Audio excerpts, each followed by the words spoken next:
예, 4년 동안 밖에 있으면서 국회 다시 돌아오게 되면 하고 싶은 일이 많았는데 그 일을 힘있게 하려면은 우리 당이 최소 원내 일당 또 가능하면 과반의 의석을 확보해야 도움이 되고 또 그렇게 될 걸로 기대를 했었는데 선거에서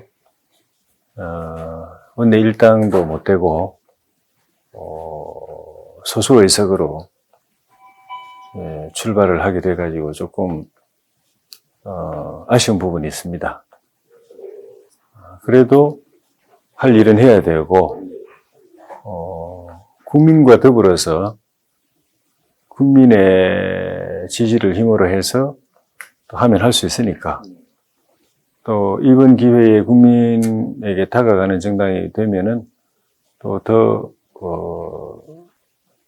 의미가 있을 수도 있고 그래서 실망하지 않고 의욕을 가지고 열심히 하려고 합니다.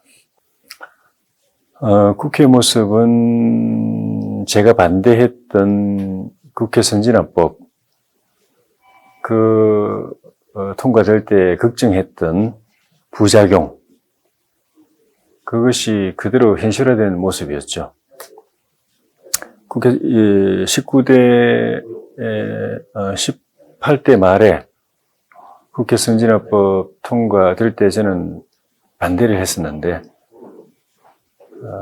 반대한 이유가 국회 선진화법의 전제가 우리 정치 문화가 성숙하고 선진화되고 그래서 여야가 당리당략으로 싸우지 않고 선의의 경쟁하고 소통하고 대화와 타협으로 차이를 이렇게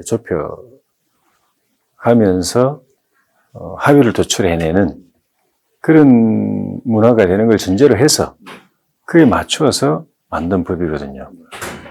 그런 변화가 이루어졌을 때 작동할 수 있는 법을 국회 운영 체계를 바꾼 거거든요.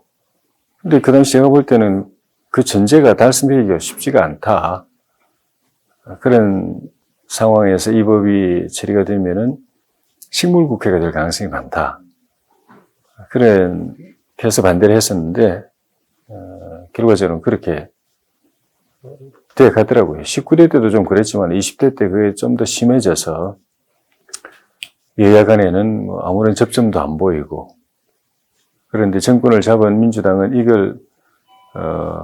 이런 구조적인 문제를 돌파해서, 자기들이 원하는, 현안을 처리하기 위해서 온갖 꼼수를 동원하게 되고, 의회주의에 반하는 온갖 꼼수를 동원하게 되고, 또, 결국은 이제 그걸, 제도의 틀 안에서는 막을 방법이 없으니까, 자유한국당도 결국은 선진화법에서 추방했다고 생각했었던 몸싸움 그걸 다시 또 재현하는 그런 모습을 보여서 굉장히 실망스러웠죠. 그 과정 제가 밖에 있던 4년 동안에 총선에서 참패하고 탄핵당하고 대선에서 정권 뺏기고 그리고 또 지방선거에서 유사 이래 최초의 그런 처음 있는 아주 그냥 처참한 패배를 당해서 당이 계속 이렇게 몰락해가는 과정을 보여줬고 그 과정에서 한 번도 다시 일어나거나 회생하는 모습을 전혀 못 보여주고 거기에는 리더십의 공백도 있었고 또 구성원들의 그런 자기 성찰이 전혀 보이지 않는 모습도 있었고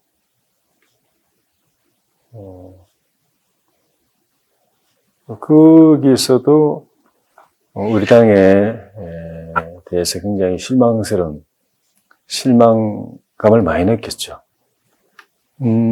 기본적으로는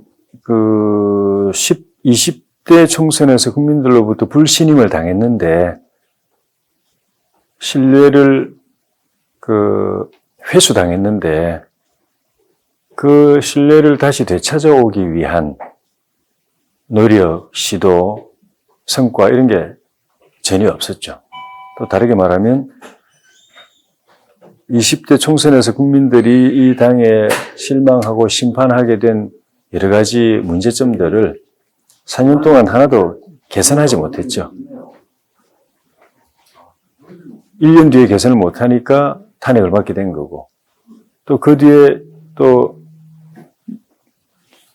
몇 달의 기회가 있었지만 개선을 못하니까 변화가 없으니까 또 대선에서 정권을 내주게 된 거고, 그러고 나서 또 한 1년 넘게 시간이 있었지만 바꾸지 못했기 때문에, 스스로 변화하지 못했기 때문에 또 지방선거에서 그보다도 더 비참한 패배를 당한 거고, 결과를 놓고 보면은 이번 총선까지 4년 동안 당이 하나도 바뀐 게 없었기 때문에 국민들로서는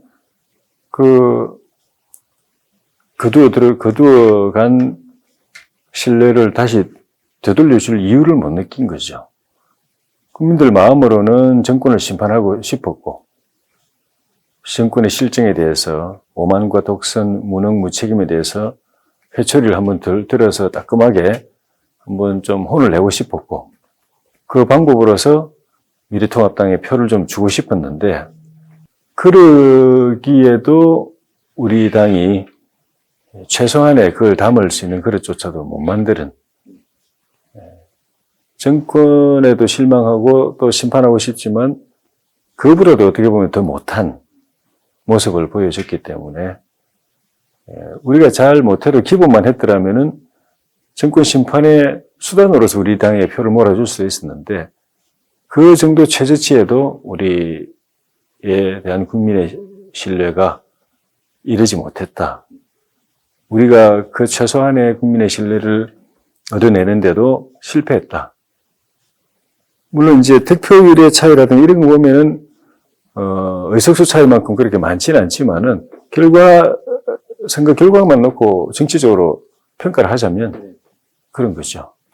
좀 어떻게 바라보고 계실까요? 그 움직임 자체는 의미 있죠. 방금도 심재철 의원이 주최한 그 선거 평가와 또 미래 전망에 대한 그 세미나에 참석하다가 온 길인데, 오늘 이 세미나까지 포함해서 총선 이후에 제가 기억하기로도 한 서너 번인가 너댓 번인가 이런 반성과 성찰 또 미래 고민 이런 모임들이 토론회가 있었던 것 같은데 의미가 있죠. 그런데 이제 이게 어떤 토론으로 끝나지 않고 실제적인 변화로 이어지려고 하면은 여러 가지 해야 될 일이 있지만, 우리 당의 구성원들이 그러니까 당선인들이든 또 낙선인들이든 원외 당협위원장이든 또 당직자들이든 또 대의원과 평당원들이든 우리 당의 구성원들이 확고한 주체의식을 갖는 것이 중요한 것 같아요. 우리가 주인이다. 그렇기 때문에 또 원인도 우리에게 있었고, 잘못도 우리에게 있었고, 책임도 우리에게 있고, 그것을 반성하고 고치고 새로워져야 될, 주체도 우리고, 우리가 해야 된다. 라는 그 인식을 확고하게 가지는 것이 제일 중요한 것 같고, 근데 아직은 그 단계에 이르지 못한 상황이 아닌가 싶고, 그런 방향으로 이제 계속 좀 나아가야 될 것 같고, 좀 전에 말씀하신 그 사안들의 경우에는 저는 두 가지를 우리가 좀 경계해야 된다. 또는 제가 좀 다른 견해를 갖고 있다고 말씀드릴 수 있는 게, 우리의 변화라는 게 민주당을 쫓아가는 형태가 돼서는 곤란하다. 민주당한테 배울 건 배워야 되지만은 그것에 머물러서는 안 된다. 그런 건 아무리 민주당 잘하는 걸 우리가 배우고 쫓아가도 만년 2등을 못 벗어난다. 그리고 우리가 새로워져야 될 길은 민주당이 잘하는 가치하고는 또 다른 면이 있다. 그래서 그걸 기존의 우리 미래통합당의 구태도 벗어나야 되지만은 민주당이 잘하는 것도 넘어서는 방향으로 가야 된다. 자칫 우리가 좀 새롭게 시도한다는 게 결과적으로는 민주당 쫓아가는 형태가 돼서는 곤란하다. 진보나 좌파 진영 쫓아가는 것이 돼서는 곤란하다. 그 다음 하나는 우리 보수 진영 안에서도 오른쪽으로 좀 치우쳐 있다고 평가되는 그쪽에 대해서는 지금 재련해야 된다, 선을 그어야 된다는 표현도 있고, 그런데 저는 그건 아니라고 생각이 들어요. 다 끌어안아야 된다고 생각합니다. 다만 그쪽의 노선을 우리 당의 중심 노선으로 잡을 수는 없는 거죠. 우리 당의 중심 노선은 그거보다는 훨씬 더 중도적이고 개혁적이고 혁신적인 노선을 중심 노선으로 잡아야 되고, 그건 다만 이제 우리 당의 외연의 한 부분으로서 안고 간다는 의미지. 근데 이 부분을 사람들이 좀 혼선을 일으키는 것 같아요. 그쪽을 안는 걸, 그쪽이 우리 당의 중심 노선이 되고 우리의 정체성이 되고 우리의 얼굴이 돼서는 곤란하죠. 그렇지만 그래서 아예 전련하는 거는 그건 다른 문제예요. 우리 조금 주장이 좀 과격하거나 또는 운동의 방식이 좀 거칠거나 또 부작용이 있거나 한 건 사실이지만은 그건 그대로 우리가 또 극복하고 보완하면 되는 것이지, 거기도 결국은 우리하고 나라 걱정하는 부분은 공통점이 있고, 보기 경우에 따라서는 그분들이 나라 걱정은 더 할 수도 있어요. 나라에 대한 염려, 국가에 대한 열정, 이런 거는 우리보다 아스팔트에 나와 있는 분들이 더 뜨거울 수도 있어요. 더 헌신적일 수도 있어요.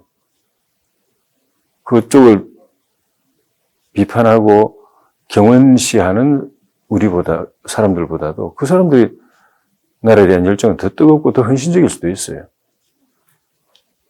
다만 그쪽에서 주장하는 가치라든가 또 행동하는 방식을 우리의 중심으로 놓거나 우리의 정체성으로 삼을 수는 없는 건 분명한데, 그 질서 안에서 다 끌고 가야 된다고 생각하는 거죠. 먼저 우리의 주체의식, 주인의식, 또 책임의식이 먼저 실현이 돼야 되고, 그게 되면, 그리고 우리가 중심에 서서 반성도 하고 쇄신도 하는 태세가 갖춰지면, 그때는 반성하고 성찰하고 또 개혁하고 쇄신해가는 과정에서 외부의 도움을 받을 수도 있다고 생각이 듭니다. 그게 비대위의 형태든 무슨 자문의 형태든 도움받는 건 이제 가능하다고 봅니다. 그게 이제 그 도움을 받는 대상 중에 김종인 비대위원장 같은 분의 지혜가 있다면 지혜도 또 도움을 받을 수도 있다고 봐요.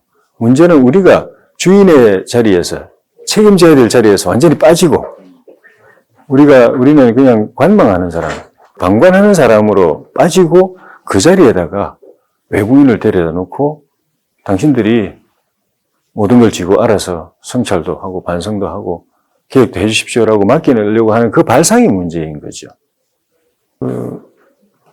일단 좀 더 중도적으로, 좀 더 개혁적으로 당의 노선이나 정책을 추구해야 된다라는 그런 거 하고, 그 다음에 수도권 중심으로 가야 된다.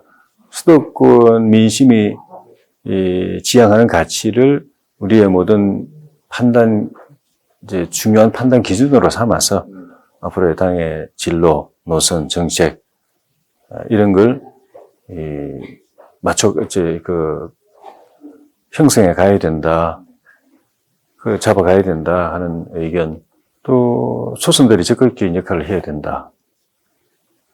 소선들이 모이고 토론하고 주장하고 목소리 내고 개혁과 쇄신의 과제를 이루어 나가는 과정에서 소선들이 적극적 역할을 해야 된다. 그런 이야기들을 많이 들었습니다.